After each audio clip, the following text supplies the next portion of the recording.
بسم الله الرحمن الرحيم. السلام عليكم ورحمة الله وبركاته. دمان أقيارتا كرن جنال كتوصل تكنيكال كسر هذا ما أنت عشر كينو وحوك سابسين هاي آيفون. وحروا إن عندك آيفون كهايستا وشرحوا عابو محاكينا إن تلفون كآيفون كبتريس ودقدق ودعو مركات ميلها أن أنكو شيء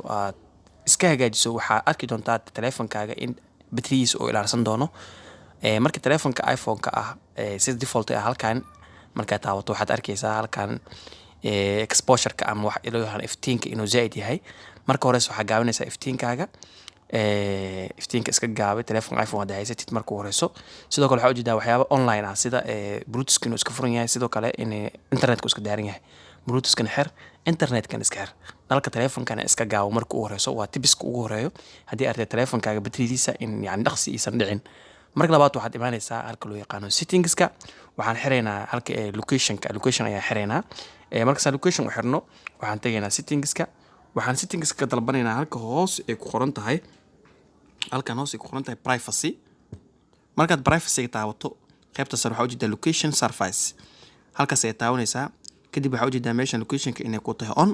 off ka dhigo iska sababtay tahay intan application hoos yaalan aw jeedid wixii adeegsanayaan marka dibka ay adeegsanayaan telefoonka ay dibkiisna aad ayuu markaas u dhacayaa kadib waxa leedahay off ayaan ka dhiganaa meeshan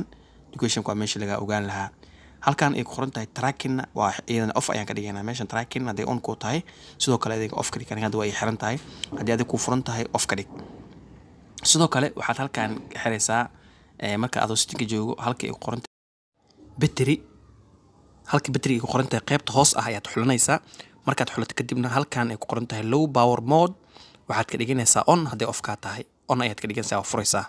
waxaan rajaynayaa isbedel qurux badan inaad aragto oo iPhone-kaaga batteries ku saabsan insha Allah fadlan janaalka ku cusubtaa subscribe sar oo la nabadaag asxaabtada muuqaalka share garay hadii aad muuqaalka ka heshan like sar inta aan ku kulmayno muuqaalka xigo nabadgelyo wixii su'aal iPhone ku saabsan qaybta comment-ka nagu dhaafa wassalaamu alaykum warahmatullahi wabarakatuh